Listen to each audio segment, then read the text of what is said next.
삼손에 대한 이야기 말씀을 우리가 나누도록 하겠습니다. 이스라엘의 12사사 중에 오늘은 마지막 사사였던 삼손 이야기입니다. 이스라엘에 총 12명의 사사가 있는데요. 우리가 대사사라고 하죠. 좀 역할이 많이 나오고 분량이 많은 온니엘, 에훗, 입다, 기드온, 삼손 이런 사람들이 대사사라고 하고요. 소사사는 이제 엘론, 압돈 한 절 두 절 짧게 지나가는 사사들이 있습니다. 소사사라고 하는데 총 12명의 사사가 있는데 그 중에 오늘은 마지막 사사 삼손에 대한 이야기가 되겠습니다. 삼손은 다 아시죠? 사사기뿐만 아니라 성경 전체에서도 다윗 또 삼손 하면 제일 유명하고 주일학교에서도 가장 많이 설교를 하는 이제 이야기가 되겠습니다. 여러분 삼손 하면은 어떤 이미지가 떠오르십니까? 삼손 일단 힘이 세다, 그렇죠? 또 머리가 밀리고 또 이렇게 눈이 뽑혀서 마지막에 비참하게 또 여인들을 좋아했던 다양한 이미지가 있습니다.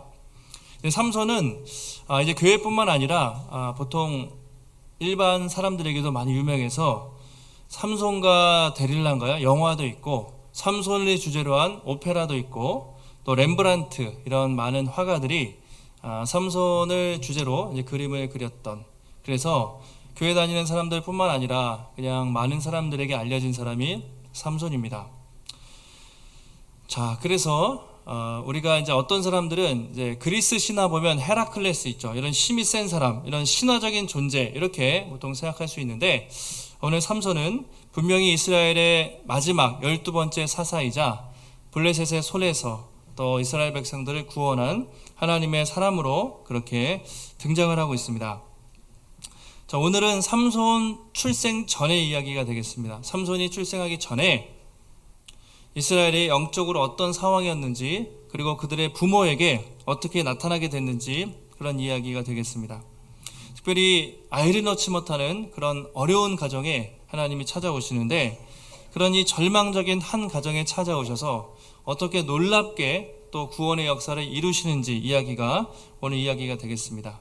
그래서 오늘 말씀을 통해서 또 하나님이 우리에게 어떤 메시지를 주시는지 함께 살펴보면 좋겠습니다. 자, 사사기를 쭉 우리가 보시면 이제 아시잖아요. 이렇게 시작되고 이렇게 해서 이렇게 끝나는 패턴이라는 게 있죠. 반복되는 공식이 있습니다. 수학 공식처럼 계속 반복이 되는데 여러분 어떻죠? 처음에 어떻게 시작합니까? 항상 이제 평안하면, 이스라엘이 평안합니다. 그럼 사람들이 어떻게 됩니까? 하나님을 떠나게 되죠. 하나님이 분노하십니다. 하나님이 어떻게 하십니까? 어떻게 심판을 하시죠? 이웃 나라들, 블레셋, 암몬, 미디안 주변 나라들에게 힘을 주셔서 그들에게 압제를 받게 하십니다. 그럼 어떻게 합니까? 그들이 부르짖게 되고 하나님이 사사를 세우셔서 그들을 구원하시고 또 시간이 10년, 20년 흐릅니다. 그러면 또 하나님을 떠나게 되고 하나님이 또 이방 민족에게 넘기시고 계속 그렇게 반복이 되잖아요. 많이 아실 텐데 오늘도 그런 패턴이 반복되고 있습니다. 자, 1절 보시면 이스라엘 자손이 다시 여호와의 목전에 악을 행하였으므로 여호와께서 그들을 40년 동안 블레셋 사람의 손에 넘겨주시니라. 여기까지는 똑같이 패턴이 반복되죠. 다시라는 말, 이스라엘 백성들이 다시, 예전에 그랬던 것처럼 다시 이런 의미도 있고요. 계속이라는 말도 있는데 계속해서 40년 동안 죄를 그렇게 지었다. 자, 40이라고 되어 있죠. 여러분 40년이 긴 시간입니까? 짧은 시간입니까? 지금까지 가장 많이 압제를 받았던 시간이 20년이었습니다. 20년. 그런데 오늘은 40년 동안 그것도 블레셋 아주 강성한 족속에게 하나님이 그들을 넘겨주셨다. 그렇게 말하고 있습니다. 그만큼 지금 이스라엘 백성들의 상태가 아주 심각했어요. 40년 얼마나 힘들었겠습니까? 여기까지는 똑같아요. 그런데 지금부터 좀 문제가 생깁니다. 이 지금까지 이어졌던 패턴, 공식이 깨져요. 자, 무슨 차이가 있겠습니까? 오늘 말씀을 읽어보시면 1절과 2절과 3절 사이에 한 가지 빠진 게 있습니다. 무엇일까요? 이스라엘 백성들의 반응이에요. 이스라엘 백성들이 어떻게 했습니까? 40년 동안 압제를 받았는데 어떻게 했습니까? 어떤 표현이 빠져 있습니다. 하나님께 부르짖었더라 라는 표현이 등장하지 않는 것이죠. 잘 보세요. 그렇죠? 그동안에는 항상 힘들면 기도했어요. 어쨌든 부르짖었어요. 그럼 하나님이 사사를 보내셔서 구원하셨는데, 이제는 왜 그런지 모르겠지만 이스라엘 백성들이 40년 동안 고통을 당하는데 하나님께 부르짖지를 않아요. 기도를 하지 않는 것이죠. 그 이유가 무엇일까? 그만큼요, 이스라엘 백성들이 이제 상태가 안 좋아졌다는 거예요. 이제는 하나님을 찾지도 않아요. 예전에는 힘들면 하나님 도와주세요 라고 진정한 회개도 아니었어요. 그냥 막 힘들다고 도와달라고 악을 쓰면 하나님이 그래도 도와주셨는데, 이제는 40년이라는 긴 시간 동안 그렇게 고통을 당하면서도 이스라엘 백성은 하나님을 찾지 않습니다. 집 나간 자식이 이제는 돌아오기라도 가끔 나갔다가 돌아오면 다행인데, 이제는 아예 돌아올 생각을 안 해요. 아예 아버지, 부모를 찾지 않는 그런 상황에 빠져 있는 것이죠. 그만큼 아마 이스라엘 사람들이 죄에 너무 빠진 것 같아요. 우상 숭배가 너무 좋잖아요. 그들의 우상을 막 섬기면서 또 40년 시간이 흐르면서 죄에 무감각해져요. 여러분도 죄를 지으면 점점 감각이 없어지잖아요. 내가 죄를 지었나? 몰라요. 죄는 더 큰 죄를 낳고 더 큰 죄를 낳아서 무감각해지는데, 40년이라는 시간 동안 죄에 푹 빠져서 이제 하나님 필요 없이 그냥 살고 있는 이스라엘 백성들의 상태가 바로 오늘 지금 말씀의 상태가 되겠습니다. 그 사사기를 보면요, 반복이 되지만 그냥 반복되는 게 아니라 우리가 하강한다고 그래요. 이렇게 반복되지만 이렇게 내려가는데 반복 나선형이라고 그러죠. 돌아가지만 점점 밑에를 향해서, 처음 온니엘 시대는 그래도 상태가 좀 좋았는데 여호수아 시대는 앞에 더 좋았죠. 점점 내려가다가 삼손 시대는 지금 하나님을 찾지도 않는 상태, 그리고 마지막 사사기 결말에 가면 서로 싸우고 죽이는 최악의 상태, 점점 밑바닥으로 치닫고 있는 그런 상태를 보여주고 있습니다. 그만큼 지금 이스라엘 백성들은요, 하나님의 구원을 전혀 기대할 수 없는 상태예요. 부르짖지 않으니까요. 그렇죠? 그런데 오늘 하나님이 결단을 하십니다. 부르짖지도 않는데 40년 동안 기다리신 거예요. 근데 이 사람들이, 이스라엘 백성들이 도와달라고 기도를 안 해요. 40년 참다가 하나님이 너무 안타까운 마음으로 어떻게 합니까? 주권적으로 부르짖지 않았는데 하나님이 찾아오세요. 이게 이제 오늘의 은혜의 말씀이 되는 것이죠. 이스라엘 백성들이 하나님을 찾지 않았지만 하나님이 먼저 움직이셔서 여호와의 사자를 이스라엘 백성에게 보내십니다. 자, 그런데 누구에게 보내시는가? 우리 예상을 또 완전히 깨요. 하나님은 이스라엘을 구원하시기 위해서 혈통이 좋은 왕족이나 아니면 강한 군대를 가지고 있는 그런 군인들, 이 사람을 부르는 것이 아니라 아이를 낳지 못해서 고통받고 있는 그냥 완전히 망가진, 깨진 가정에 하나님이 찾아오세요. 만약에 여러분이라면 저 사람들, 저 나라를 구원해야 되는데 누구를 택하겠습니까? 일단 가문 좋고 또 출신도 좀 빵빵하고 인물도 좋고 성격도 좋고 리더십도 있는, 보통 그런 사람 세워서 딱 구원하려고 하지 않겠어요? 하나님의 선택, 하나님의 원픽, 하나님은 누구를 정했냐면 가장 보잘것없는 단지파, 12지파 중에요, 유다가 셌습니다. 에브라임도 강했어요. 단지파는 자기 땅덩어리도 얻지 못해서 도망 다녔던 초라한 지파거든요. 가장 약한 지파에, 그것도 자식을 낳지 못해서 정말 그냥 모든 소망 없이 그렇게 살고 있는 그 출신, 그 가정에 하나님이 찾아오신 것이죠. 그래서 그들에게 아이를 낳게 해주겠다, 그리고 그 아이가 장차 이스라엘을 구원할 것이다, 이런 엄청난 메시지를 하나님이 주고 있습니다. 자, 2절 한번 보실까요? 2절에 나와 있는데 같이 한번 우리 2절 말씀 읽겠습니다. 시작. 소라 땅의 단지파의 가족 중에 마노아라 이름하는 자가 있더라. 그의 아내가 임신하지 못함으로 출산하지 못하더니. 자, 단지파라고 말했습니다. 단지파, 가장 약한 지파였어요. 그러니까 출신이 가장 보잘것없죠. 그리고 마노아, 근데 그의 아내, 이름 없는 어떤 여인입니다. 근데 그 여인이 임신을 못했어요. 출산을 하지 못했습니다. 그 여인에게 하나님이 여호와의 사자를 보내신 것이죠. 여러분, 지금도 아이를 못 낳는 가정들 보면 너무 힘들잖아요. 괴롭죠. 때로는 뭐 5년, 10년 동안 힘들게 있다가 아이를 낳는 가정을 봐요. 그런데 그래도 요즘에는 시험관도 있고 의학적인 방법을 쓸 수가 있잖아요. 어떤 가정은 입양을 하기도 하고 어쨌든 방법이 있는데 여러분 그 당시에는 그런 방법이 없어요. 아이를 못 낳으면 그 여인은 엄청 수치스러운 여인이었습니다. 왜냐하면 당시 아이를 못 낳는 사람은 하나님께 저주를 받은 사람이다 이렇게 다 생각을 했어요. 그리고 아이를 많이 낳는 사람은 하나님께 복받은 사람이다 다 그렇게 생각했기 때문에 아이를 못 낳는 건 그냥 자식 못 낳는 게 아니라 완전히 그 여인은 살 수가 없었어요. 정말 저주받은 여인이었기 때문에 그만큼 고통스러웠거든요. 근데 오늘 하나님이 바로 그 고통, 그런 절망에 신음하고 있는 그 마노아의 가정에 찾아가신 거죠. 아이를 주겠다. 그리고 그 아이는 보통 아이가 아니라 장차 이스라엘을 구원할 아이가 되겠다. 여러분 부모가 얼마나 기뻤겠습니까? 이 놀라운 소식을 여호와의 사자가 이렇게 마노아의 가정에 찾아 들고 온 것이죠. 그래서 오늘 말씀의 첫 번째 중요한 포인트는 하나님이 부르짖지 않는 이스라엘 백성들, 하나님을 찾지 않는 그들에게 찾아오셨고 특별히 가장 약한 아이를 못 낳는 가장 소망 없는 가정에 찾아오셨다는 것이 오늘 말씀의 가장 중요한 포인트입니다. 그래서 우리가 이제 불임이라고 하잖아요. 이 불임, 아이를 낳지 못하는 상태인데 이 가정을 찾아오신 이유가 있습니다. 바로 그것이 이스라엘 백성들의 현재 영적 상태였던 거예요.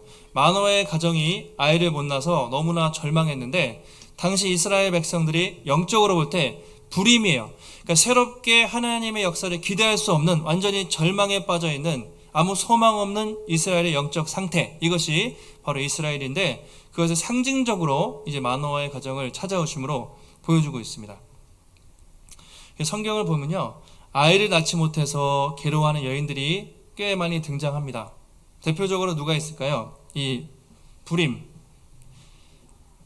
네, 한나 있습니다. 네, 좋습니다. 한나는 이제 뒤에 사무엘을 낳게 되는 한나, 그리고 그 창세기에도 아브라함의 아내였던 사라, 그렇죠?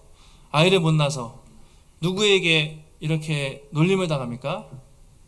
하갈에게, 그렇죠? 첩에게 이제 하갈이 이스마엘을 낳으니까 계속 놀림을 당하고, 한나는 분인나에게, 그 남편이 이제 두 아내가 있었는데 한쪽은 아이를 낳으니까 너무 기뻐하고 분인나는 너무 속상해서 늘 괴롭다가 기도해서 사무엘을 갖게 되죠.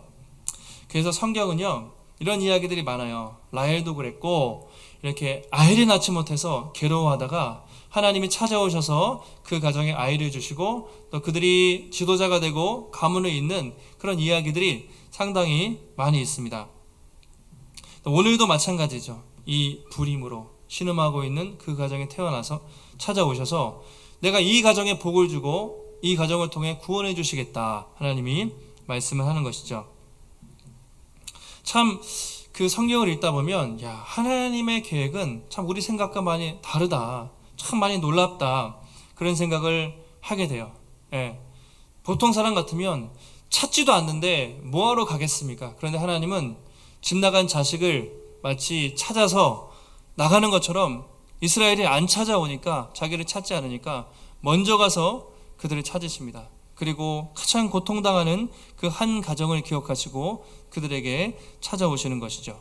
그리고 그 절망의 가정을 통해서 엄청난 구원을 이루시는 하나님의 일하심을 오늘 말씀을 통해서 볼 수가 있습니다. 그래서 윌터 브루그만이라는 이제 구약의 유명한 학자인데요, 이 내용을 이렇게 해설을 했어요.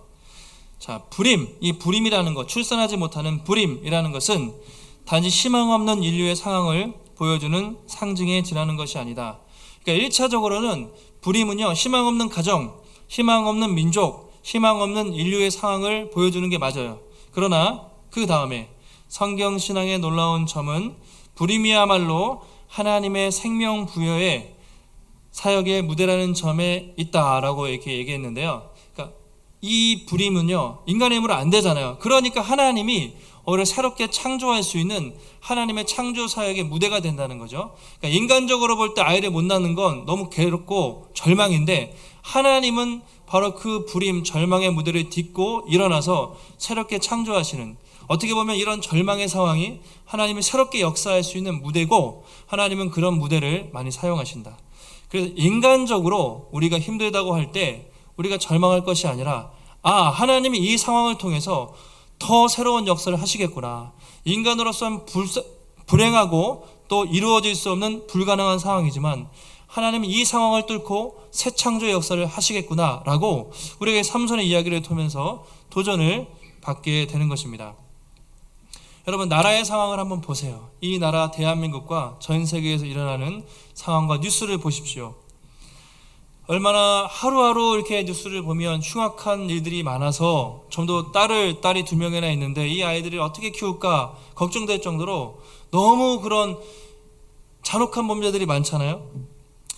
곳곳에 이렇게 살기 어려운 분들 참 많고, 그리고 코로나는 끝이 보이지 않고, 그리고 지도자들이 사실은 잘해야 되는데 나라의 리더들이 또 지도자를 뽑는다고 하는 분들이 계속 앞에서 싸우고 갈등을 일으키는 거 보면서 우리가 참 많이 답답해요. 소망이 없어 보여요. 여러분, 청년들에게, 여러분의 자녀들이나 조카들이나 청년들에게 한번 물어보세요. 교회 안 다니는 청년들 물어보면 소망이 있을까요? 여러분, 그 친구들은 대학 가는 것도 힘들지만 가서 어떻게 취업을 할까? 취업해서 어떻게 또 자리를 잡고 승진할까? 가정 어떻게 이룰까? 집은 어떻게 해야 될까? 미래가 까맣게 어둡게 보이는 것이죠. 마치 우리가 사는 세상이 깜깜한 그 삼손 시대의 상황처럼 비슷한 것 같아요. 시대는 좋아졌지만 영적으로 볼 때 깜깜합니다. 혹시 지금 여러분이 처한 상황은 어떠십니까? 제가 주중에 이렇게 신방으로 전화하면서 성도님들의 기도 제목을 받아보면 정말 참 힘든 분들이 많이 계시더라고요. 직장에서 준비한 것들이 막혀가지고 길이 열리지 않고, 이 도저히 하나님이 안 열어주시면 안 되는 상황이고, 코로나 때문에 너무나 많은 경제적인 손해를 입고, 또 가족의, 자신뿐만 아니라 가족의 건강 문제로 많이 기도 부탁하고요. 주변에 참 어려운 분들, 또 자녀 때문에 속상하고 가족 관계, 인간관계 때문에 어려움 당하는 분들, 제가 이게 새벽마다 이 강대상 앞에서 기도하면서 하나님, 제가 진짜 할 수 있는 게 없습니다. 이거는 하나님이 열어주지 않으면 인간적으로는 안 됩니다 하는 기도 제목들이 꽤 많이 있어요. 정말 우리 상황이 그렇지 않습니까? 우리 힘으로 안 되는 것이죠. 저는 오늘 말씀을 보면서, 준비하면서 바로 여기에 하나님의 말씀에 소망이 있다. 하나님이 오늘도 하나님을 찾지 않는 이스라엘 백성들, 특별히 불임으로 아이를 낳지 못하는 그 가정에 오셔서 그 가정에 아이를 주시고, 뿐만 아니라 그 아이가 장차 이 나라를 구원할 것이다, 놀라운 메시지를 주신 것처럼, 여러분, 하나님 오늘 우리에게 그런 놀라운 일을 행하시는 하나님이신 줄 믿습니다. 혹시 여러분의 삶을 볼 때 사방이 꽉 막혔어요. 진짜 앞도 안 보이고 뒤도 안 보이고 왼쪽 오른쪽 다 막히고 정말 아무것도 할 수 없는, 마치 아이를 낳을 수 없어서 고통당하는 불임의 상황 같습니까? 눈앞에 보이는 상황으로 여러분 낙심하지 마시기 바랍니다. 왜냐하면 하나님은 그것이 창조사역의 무대예요. 하나님은 그 무대를 통해서 반드시 길을 여시고, 그것이 우리 힘으로 한 것이 아니라 하나님이 하셨다고 고백할 그때가 있을 겁니다. 그래서 지금 여러분 어떤 상황 속에서도 여러분 눈앞의 상황으로 낙심하지 마시고, 사방에 우겨쌈을 당해도 우리에겐 소망이 있습니다. 우리의 소망 대신 또 우리의 앞길을 반드시 여시고 회복시키실 그 하나님을 신뢰하며 바라보시는 우리 성도님들이 되시기를 주님의 이름으로 축원합니다. 자, 이제 삼손의 부모에게 여호와의 사자가 아이를 어떻게 키울지를 명령을 해요. 하는데 특별히 이렇게 말합니다. 4절 보시면, 그러므로 너는, 여기는 삼손의 어머니인데요, 앞으로 삼손의 어머니, 포도주와 독주를 마시지 말고 부정한 것도 먹지 말라. 자, 이건 좀 특별한 말씀인데요, 보통 이제 뒤에 나시린이 나오는데 이미 태중에서부터 그 어머니에게 이 아이를 아주 거룩하게 구별돼서 키우라고 그렇게 여호와의 사자가 말하고 있습니다. 자, 그러면서 5절 같이 한번 보라 내가 있죠. 우리 세 번째 줄 같이 한번 5절 말씀 읽겠습니다. 시작. 보라 내가 임신하여 아들을 낳으리니 그의 머리 위에 삭도를 대지 말라. 이 아이는 태에서 나옴으로부터 하나님께 바쳐진 나시린이 됨이라. 그가 블레셋 사람의 손에서 이스라엘을 구원하기 시작하리라 하시니. 첫 번째로는 어머니에게 포도주 독주를 마시지 말고 부정하게 키우지 말고 정결하게 키우라고 말씀하세요. 두 번째는 아들을 낳을 건데 그 아들이 삭도를 대지 말고, 그렇죠? 어릴 때부터 하나님께 바쳐진 나실인이 될 것이다. 이게 오늘 또 두 번째로 중요한 말씀입니다. 나실인. 그가 블레셋의 손에서 구원할 것이다. 나실인. 여러분 나실인 들어보셨죠? 나실인이란 말은 구별된 자 또는 구분된 자 이런 의미인데, 성경에 보면 하나님께 쓰임받기 위해서 하나님 특별히 택하신 사람들인데 신체적으로도 좀 구분을 해야 됐어요. 저 사람은 하나님께 바쳐진 사람이야 라는 것을 보여주기 위해서 구별된 사람을 나실인이라고 그렇게 했습니다. 민수기에 보면 모세오경 중에 나실인에 대한 규정이 있어요.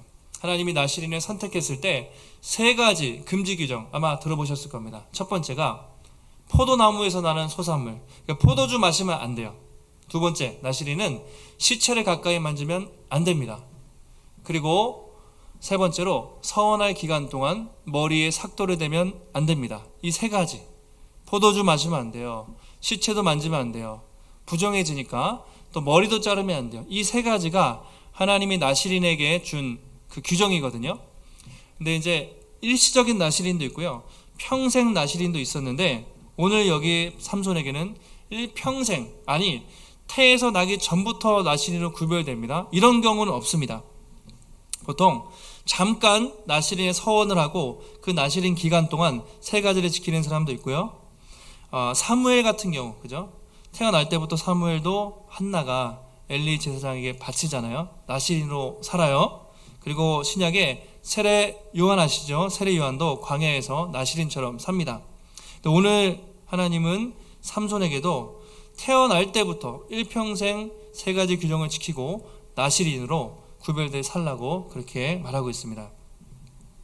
다른 얘기 안 해요. 계속 나실인 얘기만 해요. 왜 나실인을 강조할까요? 하나님은 이 삼손에게 다른 어떤 능력보다 거룩함을 하나님이 원하셨기 때문이죠. 하나님은요, 능력이 없거나 가문이 안 좋거나 뭐 가난하거나 학벌이 안 좋거나 이런 사람은 다 쓰세요. 다 쓰시는데 하나님이 딱 안 쓰시는 사람이 있습니다. 거룩하지 않은 사람, 교만한 사람 하나님이 쓰고 싶어도 못 써요. 그러니까 힘없고 약하고 부족한 사람, 하나님이 성경 보시면 신약에도 다 쓰시잖아요. 그런데 교만한 사람하고 특별히 더러운 사람, 이 거룩하지 않은 사람은 하나님이 쓰실 수가 없습니다. 그래서 어릴 때부터 내가 이 삼손을 택했다. 태어날 때부터 그리고 일평생 거룩한 나실인으로 삼손을 키우라고 부모에게 계속 이렇게 말하고 있습니다. 그래서 이제 여호와의 사자와 대화를 끝내고 사자가 가고 드디어 삼손이 이제 시간이 지나서 출생을 하게 되는데 13장 마지막에 이제 삼손이 태어난 이야기가 나와요. 보시면 여인이 아들을 낳습니다. 그 이름을 삼손이라 하니라. 그 아이가 자라매 여호와께서 그에게 복을 주시더니 소라와 에스다올 사이 마하네단에서 여호와의 영 하나님의 성령이 그를 움직이기 시작했다라고 13장을 맺고 있습니다. 그리고 14장부터는 삼손의 구원 이야기가 나타나는데요. 삼손이라고 졌습니다. 그리고 하나님이 많이 복을 주시고 어느 나이가 됐을 때 하나님의 성령이 임해서 그를 움직였다는 말은요, 그를 사로잡아서 이끌어갔다는 말인데 드디어 성령이 삼손을 세워서 역사하시려고 이제 이끌어갔다라고 13장을 마치고 있습니다.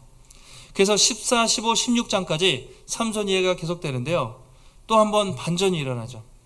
여러분 삼손이 어떻습니까? 다 아시겠지만 나실인처럼 살았습니까? 못 살았습니까? 삼손이 거룩하게 살았습니까? 못 살았습니까? 못 살았죠. 삼손 보시면 아까도 세 가지 규정, 술 먹지 말라고 그랬는데 술 펑펑 마시고 여자들하고 놀아나고, 그리고 사자 시체도 만지잖아요. 죽인 다음에 시체에서 꿀 파먹고 완전히 하지 말라는 짓은 삼손이 다 해요. 결정적으로 들릴라가 어떻게 합니까? 잘 아시는 것처럼 유혹에 넘어가잖아요. 머리를 미는 순간 머리에 힘이 있는 게 아니라 하나님과의 그 약속을 어겼을 때, 그가 거룩함을 상실했을 때 어떻게 됩니까? 완전히 힘을 잃고 두 눈이 뽑혀서 거의 비참하게 감옥에 가는 그런 일을 보게 됩니다. 그만큼 삼손에게 이 나실인 거룩함이 중요했는데 거룩함을 잃어버렸을 때 삼손은 아무 힘도 없는 그런 평범한 사람이 되고 말았던 것이죠. 여러분, 우리도 마찬가지입니다. 하나님은요, 오늘도 이 악하고 더러운 세상에서 우리 구별하여 부르셨어요. 믿으십니까?